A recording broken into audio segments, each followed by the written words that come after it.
Welcome. I'm Jeff Resnick. I'm Chief of the History of Medicine Division at the National Library of Medicine of the National Institutes of Health. Thank you for joining us today to hear the 14th Annual James H. Cassedy Memorial Lecture in the History of Medicine, which is part of the National Library of Medicine's 2023 History Talks. NLM History Talks promote awareness and use of NLM and related historical collections for research, education, and public service in biomedicine, the social sciences, and the humanities. NLM History Talks also support the commitment of the NLM to recognize the diversity of its collections, which span 10 centuries, encompass a range of digital and physical formats, and originate from nearly every part of the world. Moreover, NLM History Talks foreground the voices of people of color, women, and individuals of a variety of cultural and disciplinary backgrounds who value these collections and use them to advance their research, their teaching, and their learning. So welcome, everyone. For those of you who are on Twitter, thanks for following along using the hashtag NLMHistTalk. And for those of you who wish to share questions with our speaker this afternoon, look for the live feedback button under your video, and you can send your questions that way. They'll come to me. Now, for 14 years, the NLM's History of Medicine Division has hosted this special lecture in memory of our late colleague, Dr. James H. Cassedy, renowned historian of medicine, 50-year employee of NLM, editor of the printed bibliography of the history of medicine, and supporter of many essential research tools valued by generations of scholars. During the course of his distinguished scholarly career, Dr. Cassedy received every major honor that the American Association for the History of Medicine could bestow. In addition to the Welch Medal, which he received for his books American Medicine and Statistical Thinking, 1800 to 1860, published in 1984, and Medical and American Growth, 1800 to 1860, published in 1986, Dr. Cassedy was awarded the association's Lifetime Achievement Award and delivered its honorary Garrison Lecture. He also served as president of the association from 1982 to 1984 and worked on a number of its important committees. With every respect of our former colleague, therefore, it is my privilege today to introduce our distinguished speaker, Dr. Richard M. Mizell Jr., Associate Professor of History at the University of Houston. Dr. Mizell's research, writing, and lecturing focuses on the history of race and healthcare politics, chronic disease, environmental health, and the historical connections between gender, identity, and ethnicity in medicine. He is the author of Backwater Blues, The Mississippi Flood of 1927 in the African American Imagination, published by the University of Minnesota Press in 2014. And he is co-editor of Resilience and Opportunity, Lessons from the U.S. Gulf Coast After Katrina and Rita, published by Brookings Institution Press in 2011. Dr. Mizell's work has appeared in a wide range of academic journals and publications, including The Lancet, ISIS, the Journal of African American History, History Compass, Open Rivers Journal, the Los Angeles Review of Books, and the American Historian magazine. His research has also been quoted in the Washington Post, the New York Times, and the New Yorker magazine, and he has appeared and consulted on numerous local and national podcasts, including NPR's Throughline and The Atlantic's Floodlines.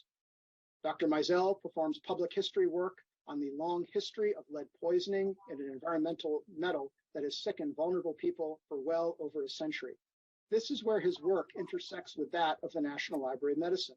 Dr. Mizell is curator of the National Library of Medicine's Traveling Exhibition and related website, This Lead is Killing Us, a history of citizens fighting lead poisoning in their communities. The exhibition focuses on early 20th century immigrants becoming sick and dying in dangerous lead industries and the prevalence of lead in the environment from gasoline, paint, and other toxic materials. The exhibition focuses on the often ignored activism of Black high school and college students during the 1960s in Chicago, who raised awareness around lead poisoning and fought to counter the deleterious impact of poor people living in leaded environments.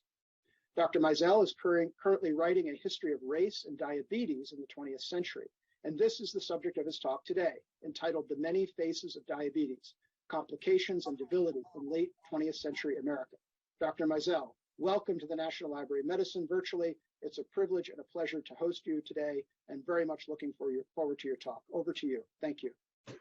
Thank you so much, Jeffrey. I want to thank you and everyone else at the National Library of Medicine for inviting me to give the 14th annual Cassedy Lecture. It really is an honor and a privilege to speak with you here today. As you mentioned, Jeffrey, I am a historian of race, environment, technology, and medicine, which informs all that I do as a historian and as a scholar. But it also sort of informs my public history work as well. And so I want to begin with a little bit around the work I've done for the National Library of Medicine. So this might be an unusual talk or a different kind of talk. But for me, there's a rich synergy in the work that I've done for the National Library of Medicine, but also my work on diabetes. And one of the significant aspects of the history of diabetes revolve around the complications of diabetes, which have been a part of this particular disease since the insulin revolution of the 1920s. And so the title of my talk today, The Many Faces of Diabetes, Complications and Debility in Late 20th Century America, comes from a book from Cecil Stryker, who was the first president of the American Diabetes Association, founded in 1940. He wrote a book in 1961 called Famous Faces in Diabetes, which he provides sort of brief biographical sketches of, in his opinion, the important figures of diabetes, many of whom would be very familiar to the people on this call. From Hippocrates to Galen to Thomas Willis, who's sort of credited widely as sort of coining the term mellitus, the secondary term to diabetes, to, of course, many of the figures in the 20th century, most notably, of course, Elliot Jocelyn, but also Howard Root, Priscilla White, and many others who sort of framed their career around the complications of diabetes, but also larger questions of diet. But I'm switching it around a little bit. So this particular talk is not really about sort of the faces in a traditional sense, or in the sense that Cecil Stryker highlighted, but the faces in terms of front, right? What are the different fronts or sides or issues or policies of diabetes that help us to think about just a few of these complications? I, of course, don't have time to go into a lot of the complications in depth, but focusing primarily on two. There are, of course, several complications of diabetes, including retinopathy, nephrology, diabetic headache, cardiovascular issues, amputation. All of these issues are a part of this particular chronic disease. But these broader questions of race, environment, and technology help inform how we might understand the complications of diabetes. So one of the first higher education model that teaching model that I was a part of was Life After Death, Dr. Charles Drew's Civil Rights and the Legacy of Race. And part of what I focused on in this particular higher education model, and for those of you unfamiliar with the exhibition program, I would highly suggest that you take a look. It is a very valuable resource for high school and secondary educators. But I focused quite a bit on medicine as part of the battlefront of winning the war, but also the endowment of medicine for soldiers and citizens, and how war was equated, or success medically or scientifically was equated with success on the battlefield, but also on the home front as well. And of course, key to this was, one of the keys to this was the development of penicillin that helped medicine deal with a number of diseases, of course, most notably polio. But the crux of it revolves around Charles Drew and his work for the Blood for Britain project, but as a progenitor in many ways of the blood bank for the American Red Cross. But also how the American Red Cross, in the aftermath of Dr. Drew, standardizing and modernizing procedures for the banking of blood plasma and the transfusion of blood plasma, both locally but also in foreign European battlefields, The Red Cross instituted a policy in 1942 of segregating blood by race. And this would become known as the American Red Cross blood policy controversy. Drew, as well as other scientists, anthropologists, were outraged with this action, and Drew eventually withdrew his work from the American Red Cross. But all of this, of course, sort of highlights this particular moment of medicine and civil rights, of which diabetes, other diseases, cancer, sickle cell disease were all a part during the 1940s, 50s, and 1960s, as scientists began to push for attention to these diseases that had been long neglected. The other aspect of Charles Drew's legacy, which I also highlight, which is important for my work, is this question of historical mistrust and memory. Drew dies in an automobile accident well known on his way to Tuskegee, Alabama for a conference. Sort of rumors circulate that he was denied treatment. Family and friends, sought to debunk this myth, but it lives on in many ways to this very day. And it highlights in many ways the power of mistrust, of historical mistrust and memory, and the fact of sort of truths within certain aspects of rumors and memory that become sort of connected to a broader historical experience for marginalized and subjugated peoples. So Charles Drew's work was very important, as was this second module, which I sort of published for the NLM, which is Race, Medicine, and Health in America. And much of my work sort of highlights the intersections of disease, but disease with environment and policy. And some of the themes that I sort of lean on in this particular module include asthma as a disease or an illness that sort of impacts particularly poor people and people without insurance, which is particularly relevant for people with diabetes as well. There are a number of people, many people who suffer from asthma in this country, but it's mostly the poor and the uninsured who die or who suffer from chronic asthma.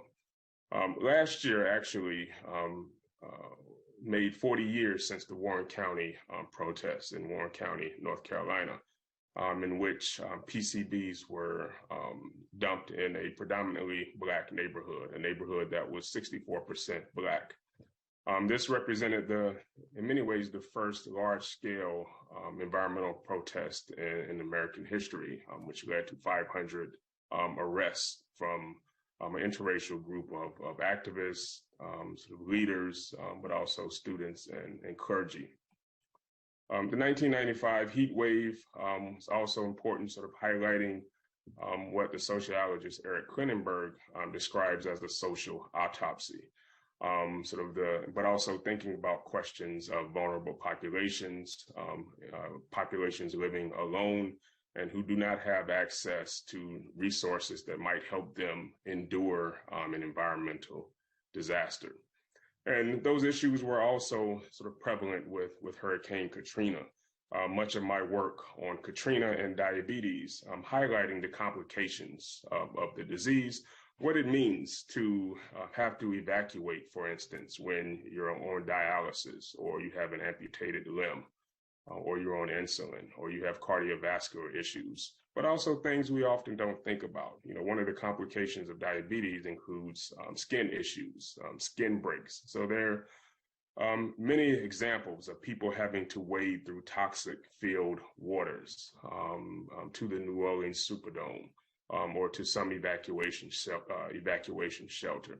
And the complications that would come from those skin breaks that could become deadly if not treated in a timely fashion. So those intersections, how we think about sort of disasters, diabetes, sort of where people live, what they have access to, all of those things are very important in understanding the broader history of diabetes. And most recently, the National Library of Medicine Traveling Exhibition, which I think finally is making its way around the country to libraries. community centers near you, hopefully. And so I'm very excited about this guest curatorship. This Lead is Killing Us, a history of citizens fighting lead poisoning in their communities, really stretches from sort of industrialization or industrial labor in the early 20th century, sort of immigrant communities working in pottery, ship making, automobile industries, and the dangers of working in these lead industries, to the civil rights movement, and sort of talking about sort of the dangers of paint and the Dutch Boy advertising campaign, but also the ways in which advertisements were used to attempt to minimize the longstanding dangers of lead and lead poisoning in our communities. But also, as Jeffrey mentioned in the beginning, civil rights activism, again, around this environmental exposure. In 1959, the Bruco Battery Company illegally dumped 500 battery casings in a Black neighborhood, which was not the first time that this had been done in Chicago, but also other cities like Baltimore and Indianapolis, where unsuspecting individuals who did not know that burning these casings for wood or supplies or for cooking in the dead of winter would unleash this toxic fume and sicken people and hospitalize people. And this is what occurs in Chicago. But also, lead poisoning is a well-known sort of moment of activism of the Black Panther Party, but also local civil rights organizations, including in the 1960s with the Student Organization for Urban Leadership, formed in 1964. Which was a high school and college organization which combated lead poisoning by going from house to house in Chicago's inner city neighborhoods, gathering paint samples and collecting urine and sending them to the Cook County Hospital for testing, but also educating citizens around the dangers of lead poisoning in their communities. I would like to take a moment before that, also on the right side of my screen, you see Dorothy Trice of the Brooklyn Subcommittee on the lead poisoning in New York City, so educating the community around the dangers of lead poisoning. I would like to take this moment to thank Jiwon Kim and Patricia Tui for their work over the years and working with me over the years and putting together these wonderful exhibitions and teaching modules. So how does this then play into these questions of diabetes? So I cast a wide net in sort of thinking about sort of environmentalism, policy, and narratives around sort of amputations, but also other complications as well. One of the more well-known figures in the history of diabetes was, of course, Elliot Jocelyn, who operated in the Back Bay section of Boston, had one of the first diabetes clinics, became interested in diabetes after an aunt was diagnosed with the disease, and he turned to that as part of his medical education, and would do this work for the rest of his life. Well known by historians and others were the treatment manuals, the treatment of diabetes mellitus, in which he very vocally interacted with patients throughout the country and sometimes throughout the world, received requests from patients all over the world, but also other physicians.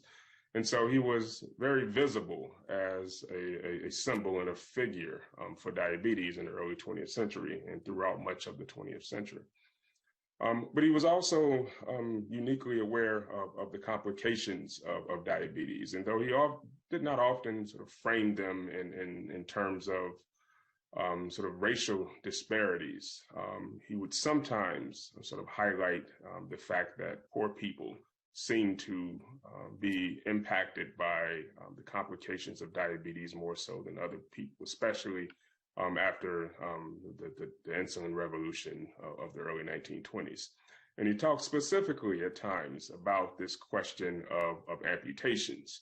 And so this would become a very important aspect of my research.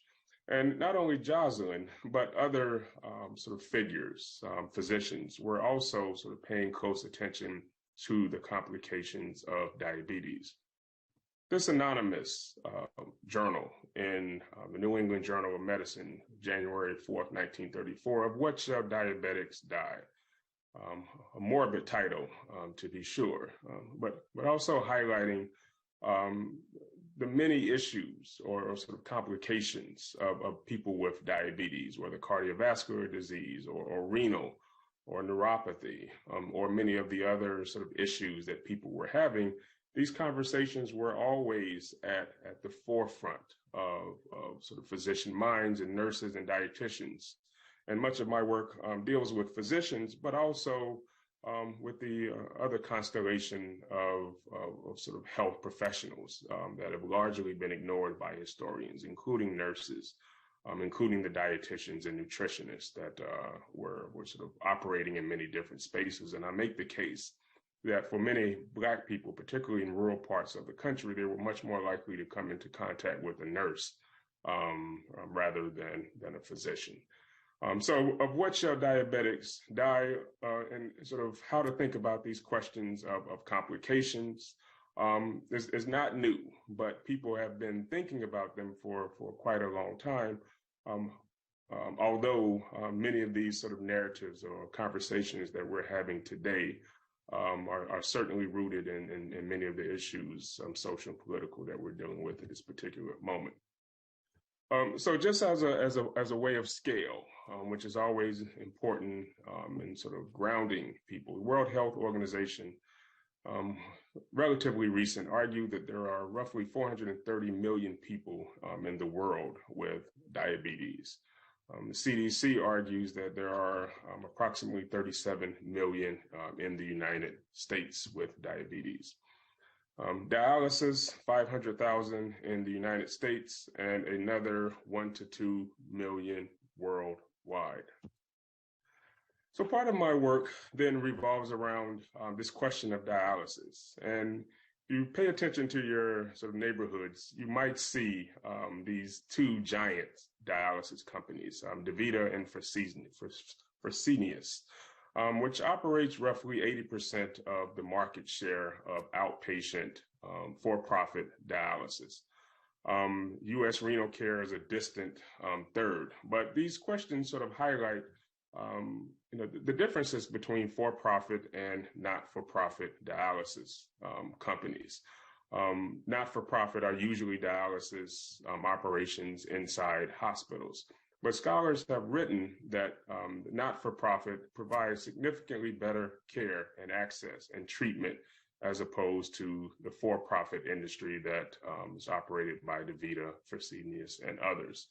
More importantly as well, not-for-profit hospitals and centers provide better access to transplant lists and sort of allow people to sort of find the resources that are required to or necessary to move off of dialysis, hopefully, and move into a transplant list. And I've often made the case in some of my writings that dialysis is essentially chronic life support. And so these sort of differences between the for-profit and the not-for-profit industry become very, very telling. Since the 1940s, politicians, physicians, historians, and other activists have defined or described what has been known as the stroke belt, or the higher than normal incidence of hypertension, of kidney failure, and heart disease, and diabetes in the states of Florida, Alabama, Mississippi, Louisiana, and Texas. And you can see this stroke belt also sort of highlight sort of vulnerability in the aftermath of Hurricane Katrina. So this stroke belt, along with Washington, D.C. and Chicago, Illinois, for the 1980s and 1990s in particular, represented some of the most unhealthy regions and places in the world. And so this is important for thinking about this question of dialysis, which is highlighted by this urban-rural divide. Of the 1,241 dialysis clinics in Alabama, Georgia, Louisiana, Mississippi, and the Carolinas, only 104 were not-for-profit or, as I mentioned, hospital-based. Most of the not-for-profit dialysis clinics are located in white, urban, and affluent areas, which means that the for-profit industry largely targets poor, Black, and minority areas. And so it becomes difficult in many ways for individuals located in these sort of deep South, southern states to access dialysis, to access the resources that are required to maintain the illness in their bodies, sometimes having to travel an hour or 2 hours, sometimes 3 hours or more for a dialysis session, 2 to 3 times per week. And so these are the questions that become relevant. So it's not just sort of chronic disease. It's not just dialysis, it's not just diabetes, but where people live. What are the policies at play, and how are we as a society thinking about this vulnerability that people are dealing with?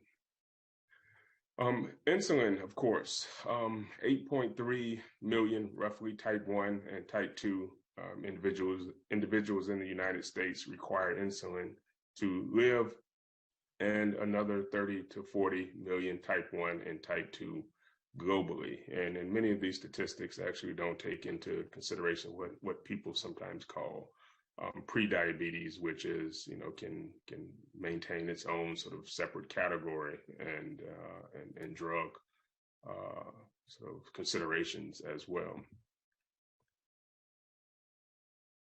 Another sort of a complication of diabetes, and one that I sort of focus on quite a bit in my work, are amputations. And one of the things I was struck by when I first started doing this work on amputations was the shortened lifespan of individuals who have amputations. And interestingly enough, the shortened lifespan has been written about since the Civil War. But especially in the last sort of 4 or 5 decades,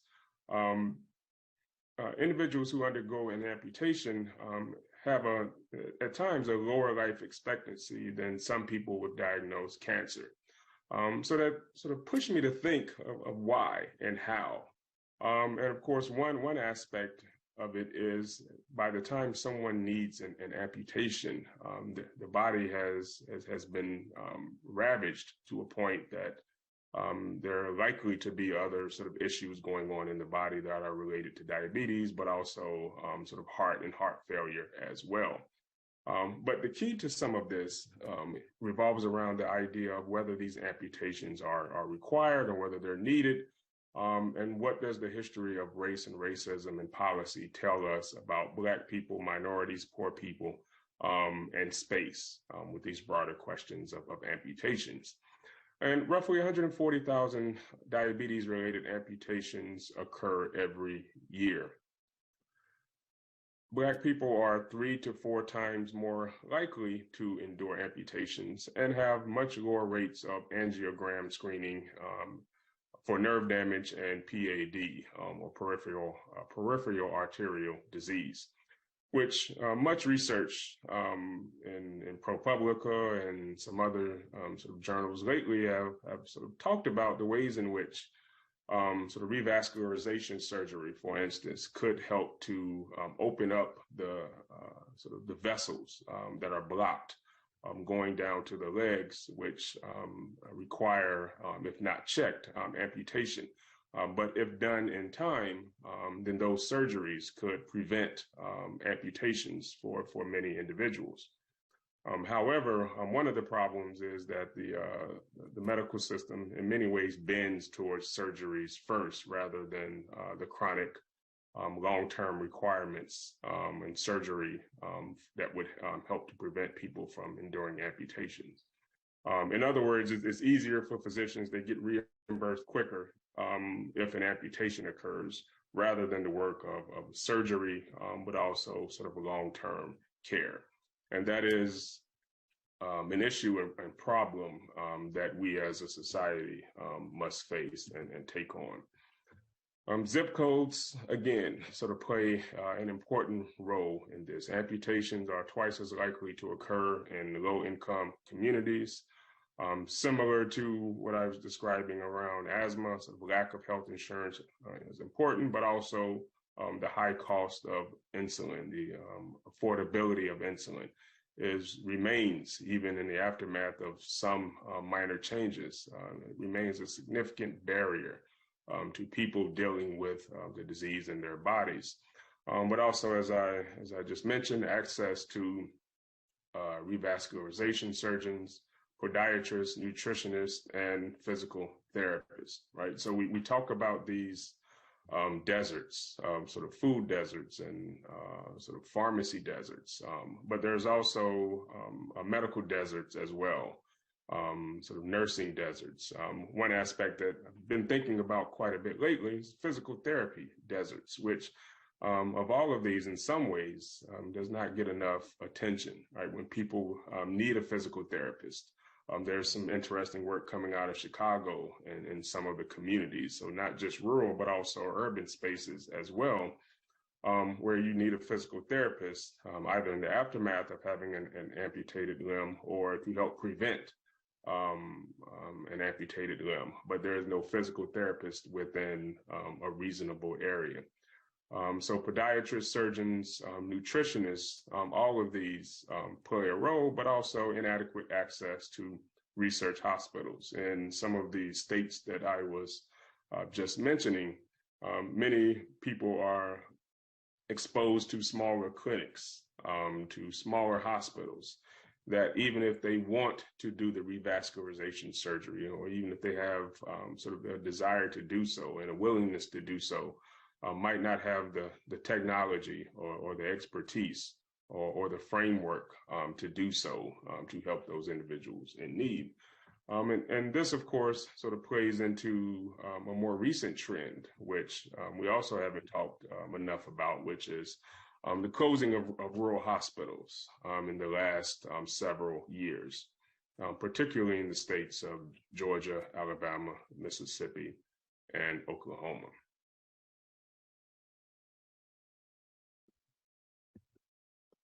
And this also plays out in, what people have access to, right? So one of the questions that I brought up in my higher education model module on 1995 Chicago heat wave is that what did people see when they walked out of their homes? And on the south side of Chicago, west side of Chicago, people were exposed to blighted neighborhoods with poor lighting, with cracked sidewalks, with uneven sidewalks. And what does that mean?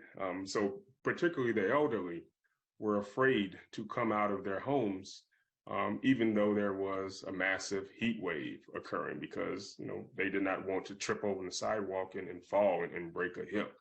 Right. So those neighborhoods are important, and without sort of access to resources, but also networks, one of the more sort of damning aspects of the 1995 Chicago heat wave was that many of these individuals, elderly individuals who died during the disaster, stayed in their apartment for 2 to 3 weeks, dead sometimes. And before that, they had to make a decision about whether to go outside or to stay inside and run their air conditioner and risk not having enough money to pay their rent on a fixed income. And for some of them, the only reasons their bodies were discovered were that where their bodies started to decompose or the rent was due. So in the aftermath of sort of these conversations, I'm always sort of thinking about, what's in people's sort of, what kind of spaces are people exposed to? And so free parks, free, exercise equipment, places to run, places to walk, fresh air, trees, right? All of these things sort of make for a healthy environment. But also help people deal with disease, but also importantly, very importantly, help to prevent disease as well. And so there's, of course, quite a bit of stigma that comes with amputations, which include limited employment options, loss of self-sufficiency, the fear of losing additional limbs, but also the cost of sort of dealing with sort of prosthetic limbs, but also sort of medical bills as well.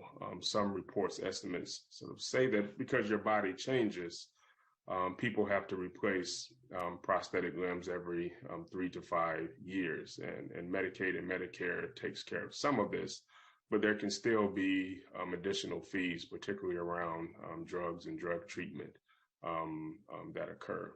But the limited options, right, of not being able or finding it more difficult to secure jobs, to keep jobs, to continue education, depending on other people to take you to the doctor's office or to work or to wherever.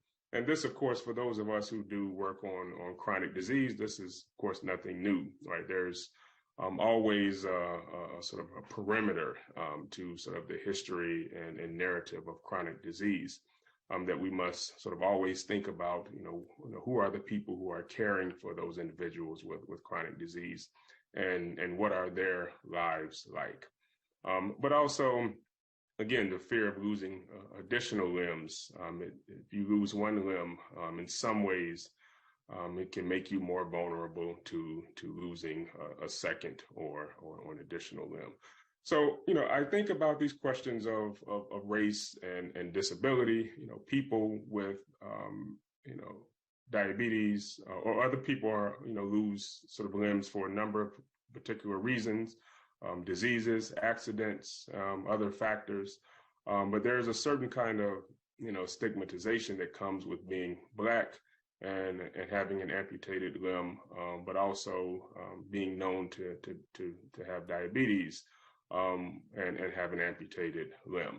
And I make the same argument around dialysis as well, which is there's this sort of chronic invisibility and sort of stigma that comes with dialysis, where people essentially disappear for 2 to 3 times per week, for 4 to 5 hours a day.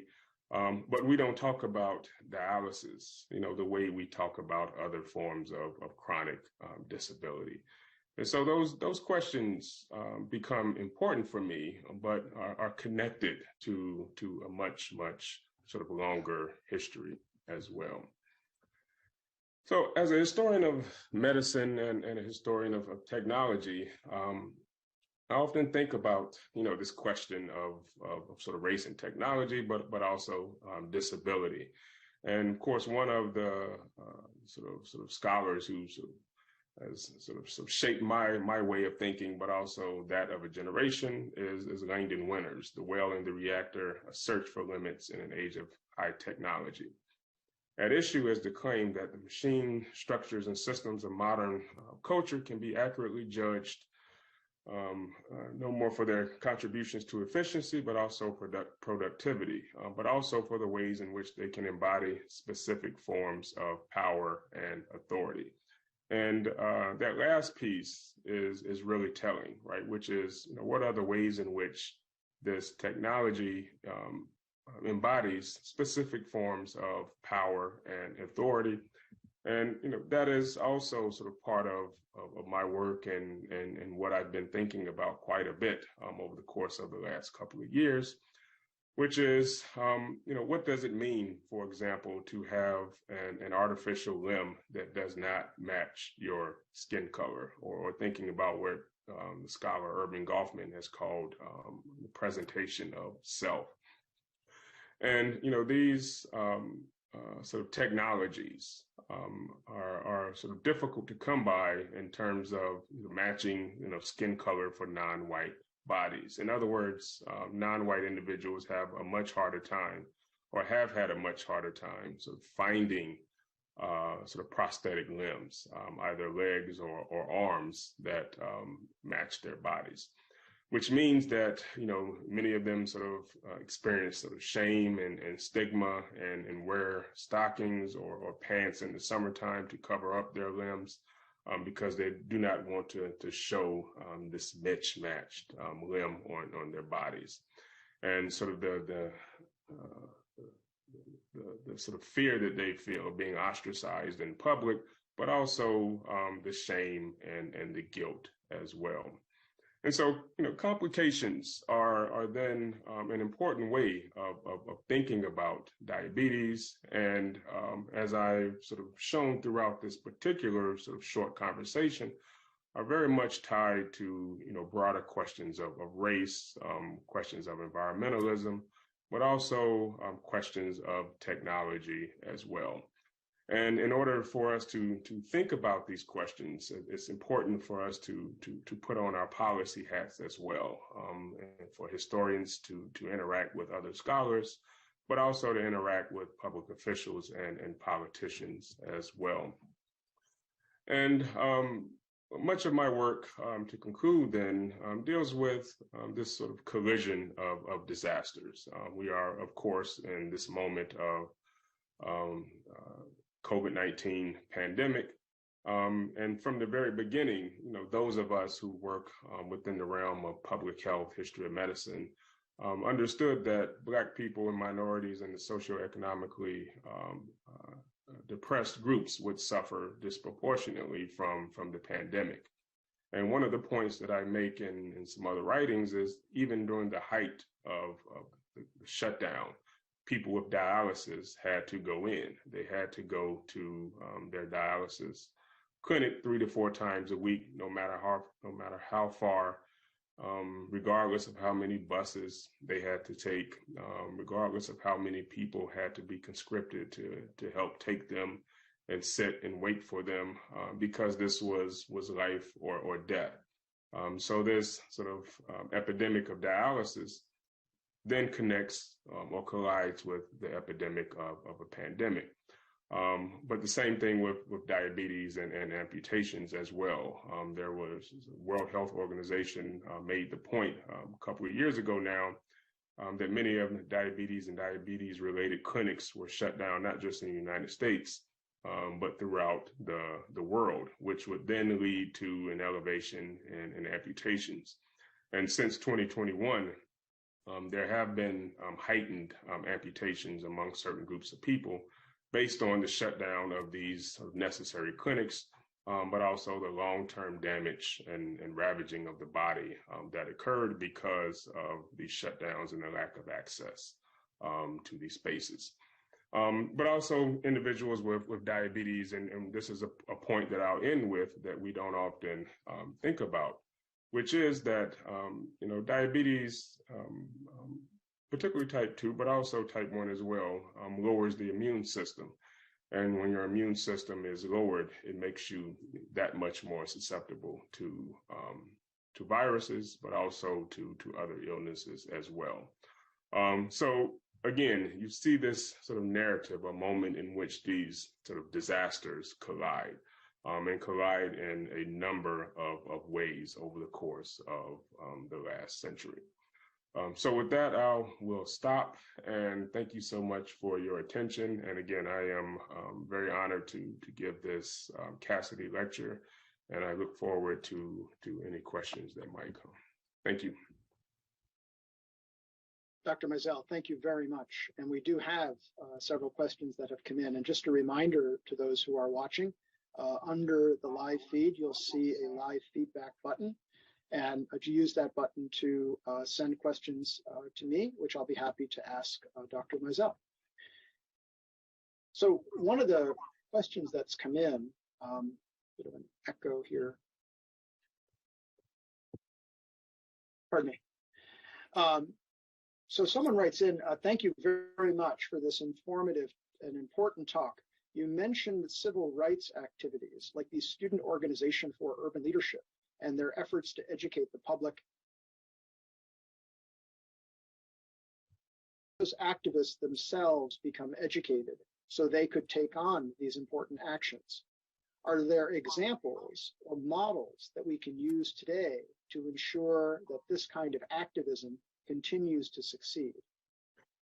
Jeffrey, you froze on me for about 5 seconds in the very beginning. Could you repeat the very first part? I think I got the last, but maybe the first 6 or 7 seconds.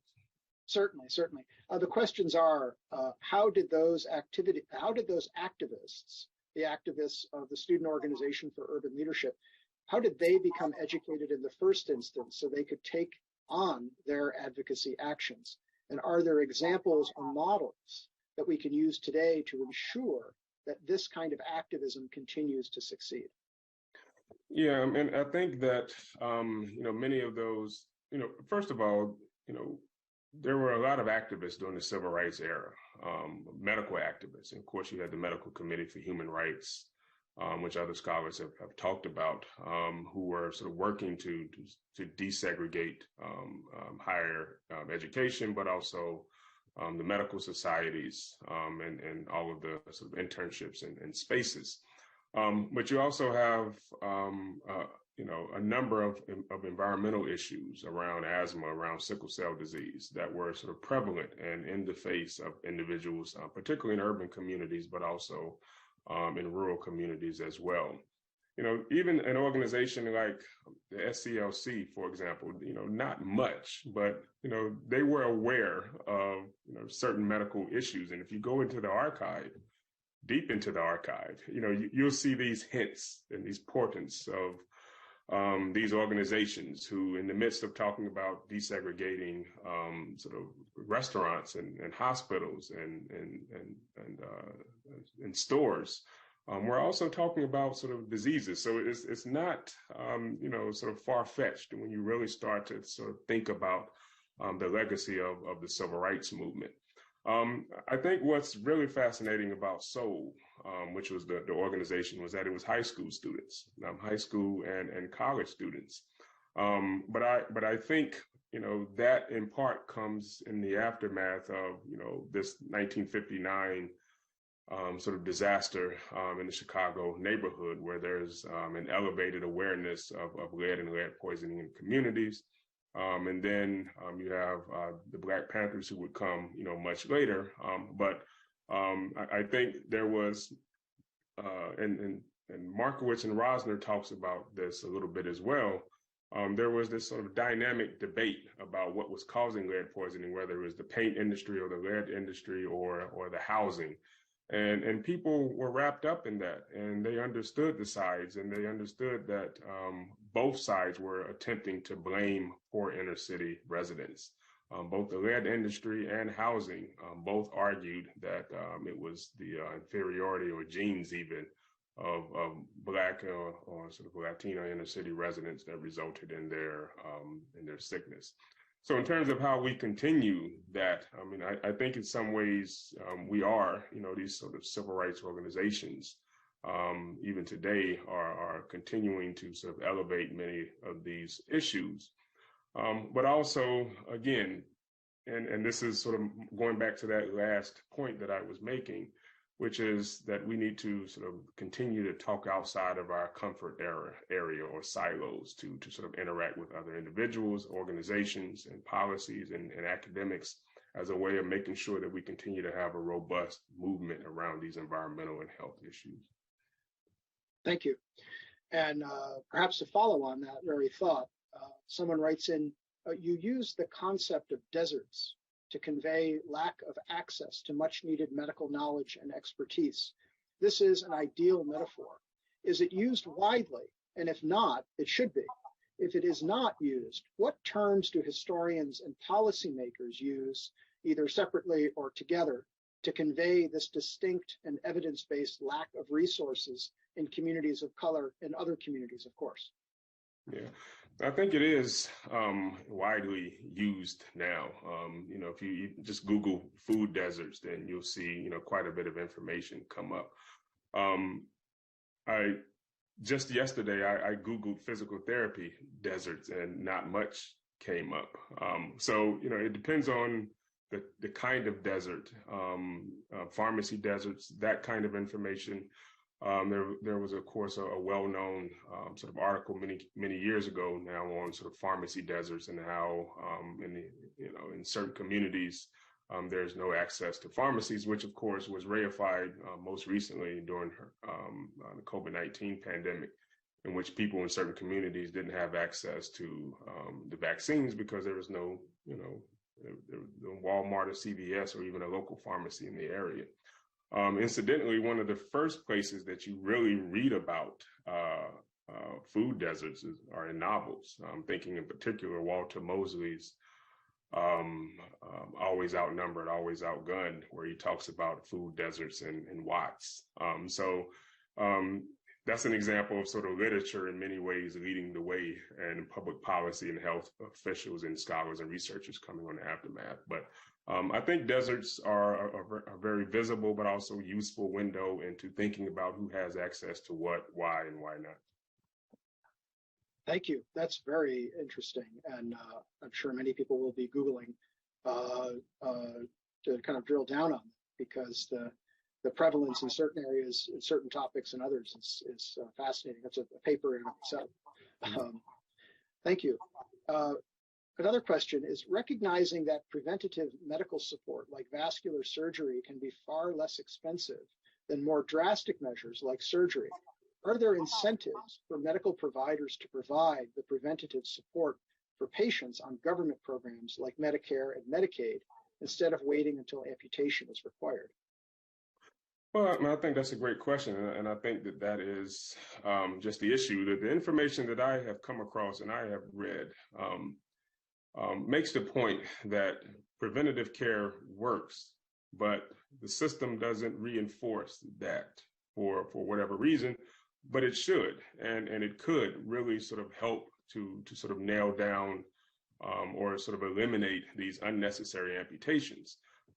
Because, what some of the work of some other scholars that have sort of evolved around is that at the first sign of vascular damage, many physicians just go right for the bone and just amputate. And sometimes that is based on, quite frankly, a physician's sort of insensitivity to their sort of population. And then other times it's just easier, quite frankly, to do an amputation rather than the surgery and the possibly follow-up surgery, but also the long-term care that might alleviate the need for an amputation.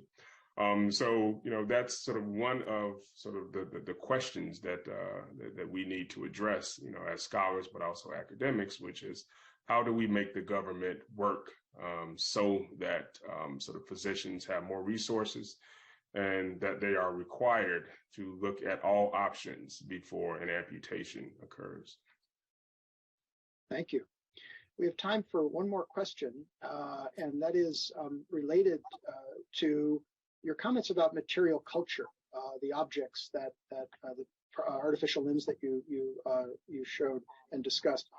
In your research on diabetes and amputations, could you say more about disparity in access to prosthetic and orthotic care and related technology? To what extent has this been explored in histories of race and disability? And to what extent is this disparity being addressed in current policymaking? Yeah, no, that's a great question. I think that there are disparities in, again, who has access to what type of prosthetic limbs, where people live. It plays a part, particularly if you live in rural states. Even just access to a place that provides prosthetic limbs can be difficult, because you can have those kinds of things sent, but you need to be measured, right? It's not just a matter of hitting a button and a prosthetic limb comes. You have to sort of measure, you have to walk, you have to do all of those things, and that's where physical therapy comes in. So where you live, what you have access to, the kind of insurance, all of those things are important, right? I think about something like Ewing's disease, which is a fairly rare cancer in which amputations can occur in children. But the entrance for prosthetic limbs in many ways is made easier for certain cancers and other kinds of diseases and illnesses, or even accidents, as opposed to someone who has a chronic disease like diabetes. And so, those aspects, I think are important, but also even what we're sort of calling, the artificial pancreas, which is, or sort of portable dialysis. These questions of technology, of who has access to technologies that are prohibitively expensive, these are the questions that are at play. When you think about the digital divide, 30 years ago, we were talking about who has access to computers, but also who has access to automobiles, which was an important issue during Hurricane Katrina. But now it's who has access to smartphones or to the ability to measure your heart rate, and some of the work that of course Jeremy Green and others are doing very importantly. But who has access to these sort of portable, life-saving technologies that are becoming more modern and that over time might become the norm. So if you don't have, good insurance, Medicaid and Medicare just being sort of usable, but not helping you to get the modern technologies, then those people will fall behind and then also become more sick and die. So that digital divide of technology race is very important as well. Thank you, Dr. Mizell. This has been a fascinating talk, and we really appreciate you taking the time to craft it and present it to us as part of the NLM History Talk series, the first of 2023, and of course the 14th annual James H. Cassedy Lecture as part of that series. So thank you very, very much. We wish you all the best in your research. We look forward to welcoming you back to the library, and thanks also for featuring our traveling exhibition program and the exhibition that you yourself curated. And thank you for making a point of saying those exhibitions are beginning to circulate once again around the country and around the world, and much appreciated, as is, of course, your curation. So thank you for your talk, your curation, and your research, and we look forward to keeping in touch and wish you all the best. Thank you. Thank you so much. I appreciate the opportunity. Best wishes. Thank you. So by way of concluding this afternoon, I'd like to mention that our next NLM History Talk of the year will take place on Thursday, March 30th. We will be welcoming Soha Bayoumi, Dr. Soha Bayoumi, a senior lecturer in medicine, science, and the humanities from Johns Hopkins University. She will be speaking on COVID comics, decentering white narratives in graphic medicine during the COVID-19 pandemic. So please tune in on March 30th at 2 p.m. Eastern Time. And thank you for tuning in today to hear Dr. Mizell's fantastic talk, the 14th annual James H. Cassedy Lecture in the History of Medicine here at the National Library of Medicine. With that, thank you again. Best wishes to everybody. Have a good day.